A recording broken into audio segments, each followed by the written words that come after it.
ನಮಸ್ಕಾರ ಸ್ನೇಹಿತರೆ, welcome to blog in ವಿದ್ಯಾ. ಇವತ್ತು ಗಂಟೆ ಎಷ್ಟು ಗೊತ್ತಾ? 12:30 ಆಗಿದೆ. ನಾನು ಇವಾಗ ಬ್ಲಾಗನ್ನು ಸ್ಟಾರ್ಟ್ ಮಾಡ್ತಾ ಇದ್ದೀನಿ, ಅಡುಗೆ ಕೆಲಸಗಳನ್ನೆಲ್ಲ ಮುಗಿಸಿ. ನೀವು ತುಂಬ ದಿನದಿಂದ ಕೇಳ್ತಾ ಇದ್ದೀರಾ ನಾನ್ ವೆಜ್ ರೆಸಿಪಿನ ಏನಾದರೂ ತೋರಿಸಿ ಅಂತ. ಊಟಕ್ಕೆ ಚಿಕನ್ ಸಾಂಬಾರ್ ಮಾಡಿದ್ದೆ, ಅದನ್ನೇ ನಾನು ವ್ಲಾಗ್ ಮಾಡಿದ್ದೀನಿ ಫ್ರೆಂಡ್ಸ್. ನಮ್ಮೂರ ಕಡೆ ಮಾಡುವಂಥದ್ದು ಚಿಕನ್ನಲ್ಲಿ ತುಂಬ ವೆರೈಟೀಸ್ ಮಾಡಬಹುದು, ಆದರೆ ನಮ್ಮೂರ ಕಡೆ ಹೇಗೆ ಮಾಡ್ತಾರೆ, ಎಲ್ಲ ಥರನೂ ಮಾಡ್ತಾರೆ. ಚಿಕನ್ನಲ್ಲಿ ವೆರೈಟಿ ಮಾಡ್ತಾರೆ, ಆದರೆ ಹಳ್ಳಿ ಕಡೆ ಹೇಗೆ ಮಾಡ್ತಾರೆ ಚಿಕನ್ ಸಾಂಬಾರ್ ಅನ್ನೋದನ್ನು ನಾನು ಇವತ್ತು ವ್ಲಾಗ್ ಮಾಡಿದ್ದೀನಿ ಫ್ರೆಂಡ್ಸ್. ವ್ಲಾಗ್ ಮಾಡುವಾಗ ಸ್ವಲ್ಪ ಒಂಚೂರು ಏನೋ ಆಗ್ಬಿಡ್ತು. ಏನಂದರೆ ನಾನಿವಾಗ ನಿಮ್ಗೆ ತೋರಿಸಿದಾಗ ಹೇಳ್ತೀನಿ ಅಲ್ಲಿ ಏನಾಯ್ತು ಅಂತ. ಧನಿಯಾ ಬೀಜ ಎಲ್ಲ ಹುರ್ಕೊಂಡಿದ್ದೆ, ಲಾಸ್ಟ್ ಗರಂ ಮಸಾಲ ಹುರ್ಕೊಳ್ಳೋದು, ಆಮೇಲೆ ತೆಂಗಿನಕಾಯಿ ಸ್ವಲ್ಪ ಫ್ರೈ ಮಾಡೋದು ವಿಡಿಯೋನೇ ಆಗಿಲ್ಲ ಫ್ರೆಂಡ್ಸ್, ಸಾರಿ. ನಾನು ಇವಾಗ ಹೇಳ್ತೀನಿ ಎಲ್ಲಿ ಏನಾಗಿದೆ ಅಂತ. ಇವಾಗ ನಾನು ಮಸಾಲೆ ಎಲ್ಲ ಫ್ರೈ ಮಾಡ್ತೀನಲ್ವಾ, ಅವಾಗ ಹೇಳ್ತೀನಿ ಎಲ್ಲಿ ತಪ್ಪೋಗಿದೆ ಅಂತ ಹೇಳ್ತೀನಿ ಫ್ರೆಂಡ್ಸ್. ಇವತ್ತಿನ ದಿನನೇ ಹಾಗಾಗ್ಬಿಟ್ಟಿದೆ, ಬೆಳಿಗ್ಗೆಯಿಂದ ಏನಾದರೂ ಒಂದು ಮಾಡ್ಕೊಳ್ತಾನೆ ಇದ್ದೀನಿ, ಯಾಕೋ ಗೊತ್ತಿಲ್ಲ. ಇವಾಗ ನಾನು ಚಿಕನ್ ಸಾಂಬಾರ್ ರೆಸಿಪಿನ ಹಾಕ್ತೀನಿ ಫ್ರೆಂಡ್ಸ್, ನೀವು ನೋಡ್ಕೊಂಡು ಬನ್ನಿ.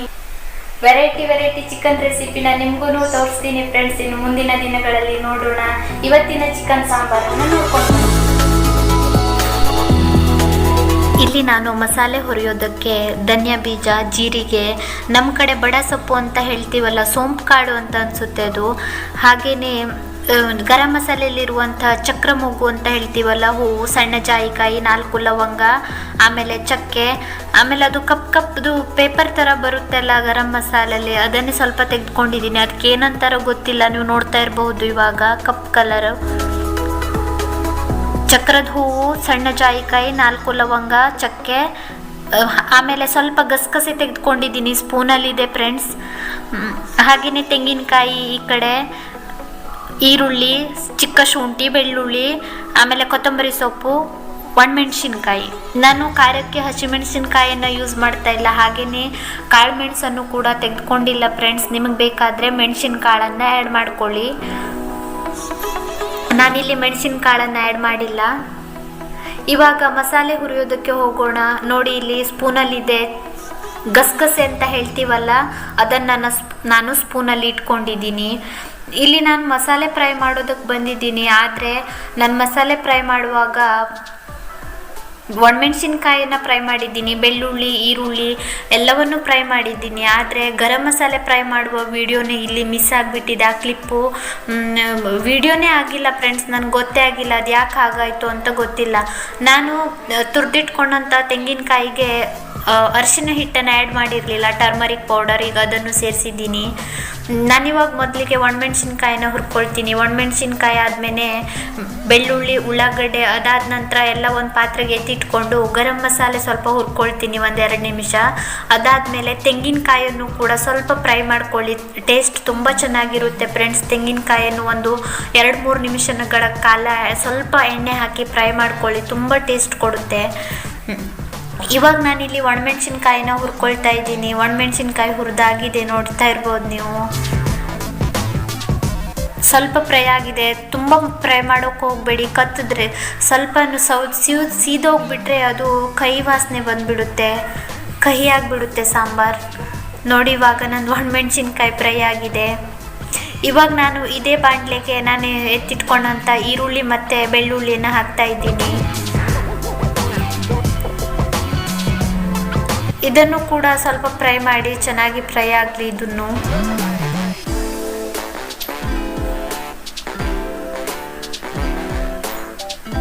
ಏನೋ ಮಿಸ್ ಆಗಿಬಿಡ್ತು ಫ್ರೆಂಡ್ಸ್, ಹೇಗಾಯಿತು ಅಂತ ಗೊತ್ತಿಲ್ಲ. ನಾನು ವಿಡಿಯೋ ಪೋಸ್ ಮಾಡಿದ್ದೆ ಅಂತ ಅನಿಸುತ್ತೆ, ಮತ್ತು ವಿಡಿಯೋನ ಆನ್ ಇಟ್ಟಿಲ್ಲ ಅಂತ ಅನಿಸುತ್ತೆ. ಹಾಗಾಗಿ ನಾನು ಗರಂ ಮಸಾಲೆ ಹುರಿಯೋದನ್ನೇ ಮಿಸ್ ಮಾಡಿಬಿಟ್ಟಿದ್ದೀನಿ. ಗರಂ ಮಸಾಲೆ ಸಪ್ರೇಟಾಗಿ ಹುರ್ಕೊಳ್ಬೇಕಂತೇನಿಲ್ಲ, ನೀವು ಒಟ್ಟಿಗೆ ಎಣ್ಣೆಯಲ್ಲಿ ಗರಂ ಮಸಾಲ ಸ್ವಲ್ಪ ಬಿಸಿ ಆದಮೇಲೆ ತೆಂಗಿನಕಾಯಿ ಹಾಕಿ, ಆಮೇಲೆ ಎಲ್ಲ ಮಸಾಲೆನೂ ಒಮ್ಮೆ ಮಿಕ್ಸ್ ಕೊಡಿ, ಆಮೇಲೆ ಗ್ಯಾಸ್ ಸ್ಟವ್ ಆಫ್ ಮಾಡಬಹುದು ಫ್ರೆಂಡ್ಸ್.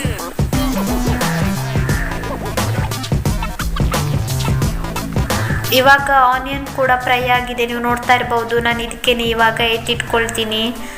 ಮೆಣಸಿನ್ಕಾಯಿ ಮತ್ತು ಆನಿಯನ್ನನ್ನೆಲ್ಲ ನಾನು ಸಪ್ರೇಟಾಗಿ ಫ್ರೈ ಮಾಡ್ಕೊಂಡಿದ್ದೀನಿ, ಆಮೇಲೆ ಒಟ್ಟಿಗೆ ಸೇರಿಸಿ ಇವಾಗ ನಾನು ಇದಕ್ಕೆ ಸ್ವಲ್ಪ ಎಣ್ಣೆ ಹಾಕಿ ನಾನು ತೆಗೆದುಕೊಂಡಂಥ ಧನಿಯಾ ಬೀಜ ಹಾಗೂ ಜೀರಿಗೆ, ಸೋಂಪು ಕಾಳು ಅಂತ ಹೇಳ್ತೀವಲ್ಲ ಅದನ್ನೆಲ್ಲ ಫ್ರೈ ಮಾಡ್ಕೊಳ್ತೀನಿ. ಇದನ್ನು ಫ್ರೈ ಮಾಡಿ ಎತ್ತಿಟ್ಕೊಂಡಿದ್ದೀನಿ. ಅದಾದ ನಂತರ ಗರಂ ಮಸಾಲೆ ಫ್ರೈ ಮಾಡಿದ್ದೆ, ಅದು ಮಿಸ್ ಆಗಿದೆ. ಗರಂ ಮಸಾಲ ಫ್ರೈ ಆಗಿದ ಮೇಲೆ ಅದೇ ಪಾತ್ರೆಗೆ ನಾನು ತೆಂಗಿನಕಾಯಿ ಹಾಕಿ ಆನಂತರ ನಾನು ಹುರಿದಿಟ್ಕೊಂಡಂಥ ಎಲ್ಲ ಪದಾರ್ಥಗಳನ್ನು ಮತ್ತೆ ಆ ಪಾತ್ರೆಯಲ್ಲೇ ಮಿಕ್ಸ್ ಕೊಟ್ಟಿದ್ದೀನಿ. ಅರ್ಥ ಆಗಿದೆ ಅಂತ ಅಂದ್ಕೊಂಡಿದ್ದೀನಿ. ಸಾರಿ ಫ್ರೆಂಡ್ಸ್, ನಾನು ಮಿಸ್ ಮಾಡಿದ್ದಕ್ಕೆ. ನೋಡಿ, ಇವಾಗ ಗರಂ ಮಸಾಲೆ ಇದೇ ಪಾತ್ರೆಯಲ್ಲಿ ನಾನು ಹುರ್ಕೊಂಡಿದ್ದೆ. ಅದ್ರ ನಂತರ ನಾನು ತೆಂಗಿನಕಾಯನ್ನು ಹಾಕಿ 1-2 ನಿಮಿಷ ಹುರ್ಕೊಂಡಿದ್ದೆ. ಇವಾಗ ಹುರಿದಿಟ್ಕೊಂಡಂಥ ಎಲ್ಲ ಪದಾರ್ಥಗಳನ್ನು ಹಾಕಿ ಒಮ್ಮೆ ಮಿಕ್ಸ್ ಕೊಟ್ಟು ಬಂದ್ ಮಾಡಿದ್ದೀನಿ ಗ್ಯಾಸನ್ನು. ಇವಾಗ ನಾನು ಇಲ್ಲಿ ಗ್ರೈಂಡರ್ಗೆ ಹಾಕೋದಕ್ಕೆ ಬಂದಿದ್ದೀನಿ. ನೋಡಿ, ನಾನು ರುಬ್ಬೋದಕ್ಕೆ ಗ್ರೈಂಡರ್ಗೆ ಹಾಕಿದ್ದೀನಿ. ನಾನು ಚಿಕನ್ ಸಾರಿಗೆಲ್ಲ ಗ್ರೈಂಡರಲ್ಲೇ ರುಬ್ಕೊಳ್ಳೋದು, ತುಂಬ ಟೇಸ್ಟ್ ಕೊಡುತ್ತೆ.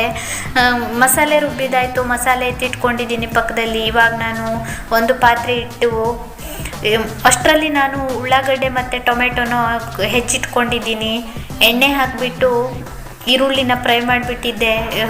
ಅದನ್ನು ನೆನಪಿಲ್ಲಾಗಿತ್ತು ಫ್ರೆಂಡ್ಸ್ ನನಗೆ. ಇವಾಗ ಸ್ವಲ್ಪ ಕಡಿಮೆ ಇದೆ ಅಂತ ಎಣ್ಣೆ ಕೂಡ ಅದಕ್ಕೆ ಆ್ಯಡ್ ಮಾಡಿದ್ದೀನಿ. ನಮ್ಮ ಕಡೆ ನಾವು ಕರಿಬೇವಿನ ಎಲೆನ ಹಾಕಲ್ಲ ಚಿಕನ್ ಸಾಂಬಾರಿಗೆಲ್ಲ, ನಿಮಗಿಷ್ಟ ಇದ್ದರೆ ಹಾಕ್ಕೊಳ್ಬಹುದು. ಉಳ್ಳಾಗಡ್ಡೆ ಫ್ರೈ ಹಾಕ್ತಿದ್ದಂಗೆ ನಾನು ಟೊಮೆಟೊ ಹಾಕಿ ಫ್ರೈ ಮಾಡ್ತಾ ಇದ್ದೀನಿ. ಇವಾಗ ಮುಚ್ಚಿಡ್ತಾ ಇದ್ದೀನಿ ಸಣ್ಣ ಊರಿನಲ್ಲಿ. ಇವಾಗ ನಾನು ಈ ಉಳ್ಳಾಗಡ್ಡೆ ಮತ್ತು ಟೊಮೆಟೊನ ಬೇಯಿಸಿದ್ದೆಲ್ಲ ಎಣ್ಣೆಯಲ್ಲಿ ಇವಾಗ ನಾನು ತೇಜು ಅವ್ರದ್ದು ಚಿಕನ್ ಮಸಾಲ ಹಾಕ್ತಾ ಇದ್ದೀನಿ. ಸ್ವಲ್ಪ ಅದ್ರ ಸ್ಮೆಲ್ ಹೋಗಲಿ, ಘಾಟ್ ಹೋಗಲಿ ಅಂತ ಎಣ್ಣೆಯಲ್ಲಿ ಫ್ರೈ ಮಾಡ್ತಾ ಇದ್ದೀನಿ. ತೇಜು ಅವರ chicken masala Teju company chicken masala ಹಾಕಿದ ನಂತರ ನಾನು ಇವಾಗ ಇದಕ್ಕೆ ಚಿಕನನ್ನು ಆ್ಯಡ್ ಮಾಡ್ತೀನಿ. 1 kg ಆಗೋಷ್ಟು ಚಿಕನ್ ತೆಗೆದುಕೊಂಡಿದ್ದೀನಿ ನಾನು. ಅದನ್ನೆಲ್ಲ ಕ್ಲೀನಾಗಿ ವಾಶ್ ಮಾಡಿಬಿಟ್ಟು ಇವಾಗ ಇದಕ್ಕೆ ಮಿಕ್ಸ್ ಕೊಡ್ತಾ ಇದ್ದೀನಿ. ಹಾಗೆಯೇ ಫ್ರೆಂಡ್ಸ್, ಚಿಕನ್ ಬೇಯೋದಕ್ಕೂ ನಾನು ಸ್ವಲ್ಪ ಉಪ್ಪು ಹಾಕಿದೆ. ಅದನ್ನು ಇವತ್ತು ಮಿಸ್ ಆಗಿಬಿಟ್ಟಿದೆ, ಯಾಕೋ ಗೊತ್ತಿಲ್ಲ. ಇವತ್ತಿನ ದಿನವೇ ಹಾಗಾಗಿಬಿಟ್ಟಿದೆ. ಒಂದು ಚೂರು ಉಪ್ಪು ಹಾಕಿದ್ದೆ ಚಿಕನ್ ಬೇಯಿಸೋದಕ್ಕೂ ಕೂಡ. ನಾನು ತೇಜು ಚಿಕನ್ ಮಸಾಲ ಹಾಕಿದ್ದೆ ಅಲ್ವಾ, ಅದರಲ್ಲೂ ಉಪ್ಪಿರುತ್ತೆ ಫ್ರೆಂಡ್ಸ್. ನೀವು ಚಿಕನ್ ಸಾಂಬಾರಿಗೆ ನೋಡಿಬಿಟ್ಟು ಉಪ್ಪು ಹಾಕಿ. ಇವಾಗ ನಾನು ಇದನ್ನು ಚೆನ್ನಾಗಿ ಮಿಕ್ಸ್ ಕೊಟ್ಟು ಆ ಮಸಾಲೆಯಲ್ಲಿ ಹೊಂದ್ಕೊಳ್ಳಿ ಅಂತ ಒಂದು 5 ನಿಮಿಷಗಳ ಕಾಲ ಮುಚ್ಚಿಟ್ಟಿದ್ದೆ. ನೋಡ್ಬೋದು ಇವಾಗ ನೀವು ಮಸಾಲೆಯಲ್ಲಿ ನೀಟಾಗಿ ಹೊಂದ್ಕೊಂಡಿದೆ ಅದು. ಇವಾಗ ಅಷ್ಟರಲ್ಲಿ ನಾನು ಏನು ಮಾಡಿದ್ದೆ ಅಂದರೆ ತೆಂಗಿನಕಾಯಿ ಹಾಲನ್ನು ತೆಗೆದುಕೊಂಡಿದ್ದೀನಿ. ಗಟ್ಟಿಯಾಗಿ ತೆಂಗಿನಕಾಯಿ ಹಾಲನ್ನು ತೆಗೆದಿಟ್ಕೊಂಡಿದ್ದೆ. ಸೋದಿಸಿದ್ದೀನಿ, ಅದನ್ನು ಗಾಳಿಸಿದ್ದೀನಿ. ಸ್ವಲ್ಪ ತೆಂಗಿನಕಾಯಿಯನ್ನು ಮಿಕ್ಸಿಲಿ ರುಬ್ಬಿಟ್ಟು ಚಾಗಾಣಿಯಿಂದ ಅದನ್ನು ಸೋದಿಸ್ಬಿಟ್ಟು ಒಂದು ಲೋಟದಲ್ಲಿ ಹಾಕಿಟ್ಟಿದ್ದೆ. 1 ಲೋಟದಷ್ಟು ತೆಂಗಿನಕಾಯಿ ಗಟ್ಟಿ ಹಾಲನ್ನು ಹಾಕಿದ್ದೀನಿ ಇದಕ್ಕೆ. ಈ ಚಿಕನ್ನಲ್ಲಿ ಇದೇ ಫ್ರೆಂಡ್ಸ್ ತುಂಬ ಟೇಸ್ಟ್ ಕೊಡುತ್ತೆ. ಇದರಿಂದ ನಾವು ಚಿಕನ್ ಬೇಯಿಸಿದ್ರೆ ತುಂಬ ಟೇಸ್ಟ್ ಕೊಡುತ್ತೆ. ಇವಾಗ ನಾನು ತೆಂಗಿನಕಾಯಿ ಹಾಲನ್ನು ಹಾಕಿ ಒಂದು 10 ನಿಮಿಷ ಇದನ್ನು ಚೆನ್ನಾಗಿ ಬೇಯಿಸಿದ್ದೀನಿ. ಚಿಕನ್ ಬೇಯೋದಕ್ಕೋಸ್ಕರ ತುಂಬ ಟೇಸ್ಟ್ ಕೊಡುತ್ತೆ ಫ್ರೆಂಡ್ಸ್ ಇದರಿಂದ ಚಿಕನ್ ಬೇಯಿಸಿದ್ರೆ. ನೀವು ನೋಡ್ತಾ ಇರಬಹುದು ಇವಾಗ ಚಿಕನ್ ಕುದೀತಾ ಇದೆ.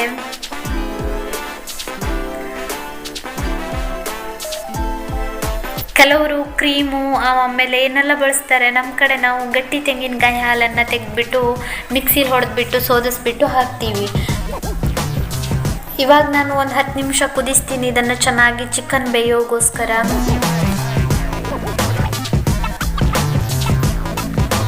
ಚಿಕನ್ ಕೂಡ ಬೆಂತು ಫ್ರೆಂಡ್ಸ್. ಅಷ್ಟರಲ್ಲೇ ನಾನು ತೆಗೆದಿಟ್ಕೊಂಡಂಥ ಮಸಾಲೆನೂ ಕೂಡ ಇದಕ್ಕೇನೆ ಆ್ಯಡ್ ಮಾಡ್ಕೊಂಡಿದ್ದೀನಿ.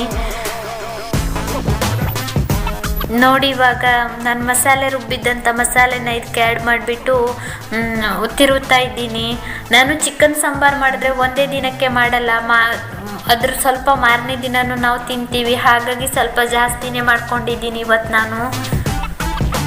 ಚಿಕನ್ ಸಾಂಬಾರು ಮಾಡಿದಾಗೆಲ್ಲ ನಾನು 2 ಡೇಸ್ಗೆ ಆಗೋಷ್ಟು ಮಾಡ್ಕೊಂಡು ಬಿಡ್ತೀನಿ. ಮತ್ತು ನಾವು ಗುರುವಾರ ತಿನ್ನಲ್ವಲ್ಲ, ಸೊ ಬುಧವಾರಕ್ಕೆ ಒಂದಿನ ಆಗೋಷ್ಟು ಮತ್ತೆ ಮಾಡ್ಕೊಂಡಿರ್ತೀನಿ.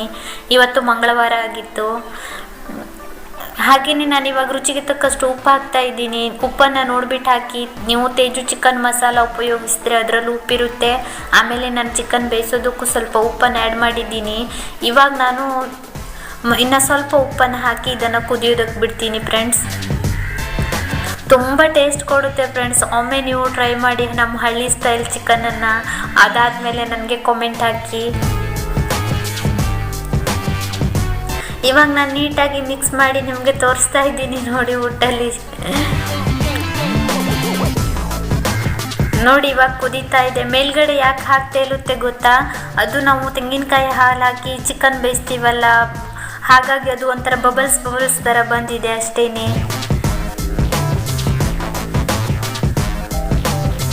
ನೋಡಿದ್ರಲ್ವಾ ಫ್ರೆಂಡ್ಸ್, ಚಿಕನ್ ಸಾಂಬಾರ್ ರೆಡಿ ಆಗ್ತಾ ಇದೆ. ತುಂಬ ಟೇಸ್ಟಿಯಾಗಿರುತ್ತೆ ಫ್ರೆಂಡ್ಸ್. ನಮ್ಮ ಕಡೆ ಮಾಡ್ತಾರೆ, ನೀವು ಒಮ್ಮೆ ಟ್ರೈ ಮಾಡಿ ನನಗೆ ಕಾಮೆಂಟ್ ಹಾಕಿ ಅಂತ ಕೇಳ್ಕೊಳ್ತೀನಿ. ಇವಾಗ ನಾನು ಕುದೀತಾ ಇದ್ದಂಗೆ ಇದಕ್ಕೆ ಕೊತ್ತಂಬರಿ ಸೊಪ್ಪನ್ನು ಆ್ಯಡ್ ಮಾಡಿದ್ದೀನಿ. ಪಾತ್ರೆ ಸ್ವಲ್ಪ ಇದಾಗಿಲ್ಲ ಫ್ರೆಂಡ್ಸ್, ಹಾಗಾಗಿ ಆ ಕಡೆ ಈ ಕಡೆ ಎಲ್ಲ ಆಗಿಬಿಟ್ಟಿದೆ, ಏನು ಮಾಡೋದಕ್ಕಾಗಲ್ಲ. ನೋಡಿ ನಾನು ನಿಮಗೆ ಚಿಕನ್ ಪೀಸನ್ನು ತೋರಿಸ್ತಾ ಇದ್ದೀನಿ. ನಾನು ನಾನ್ ವೆಜ್ ಮಾಡೋದಕ್ಕೆ ಒಂದೆರಡು ನಾನ್ ಸ್ಟಿಕ್ ಪಾತ್ರೆಗಳನ್ನೆಲ್ಲ ತೆಗೆದುಕೊಳ್ಬೇಕು. ಹಾಗಾಗಿ ನಾನು ನಿಮಗೆ ನಾನ್ ವೆಜ್ಜನ್ನು ಯಾವುದೇ ರೀತಿಯಾದಂಥ ರೆಸಿಪಿನೂ ನಾನು ನಿಮಗೆ ತೋರಿಸಿರಲಿಲ್ಲ ಫ್ರೆಂಡ್ಸ್. ಆದಷ್ಟು ಬೇಗ ಅದನ್ನು ತೆಗೆದುಕೊಳ್ತೀನಿ. ಇವಾಗ ಚೆನ್ನಾಗಿ ಕುದೀತಾ ಇದೆ, ನೀವು ನೋಡ್ತಾ ಇರ್ಬೋದು. ನೋಡಿ ನಾನು ಗ್ಯಾಸ್ ಸ್ಟವ್ ಕೂಡ ಆಫ್ ಮಾಡಿದ್ದೀನಿ. ಇವಾಗ ನೀಟಾಗಿ ಸ್ಪ್ರೆಡ್ ಆಗಿದ್ದಲ್ಲ ಕೈಯಲ್ಲೇ ಉದ್ದಿ ತೆಗೆದುಬಿಟ್ಟಿದ್ದೀನಿ.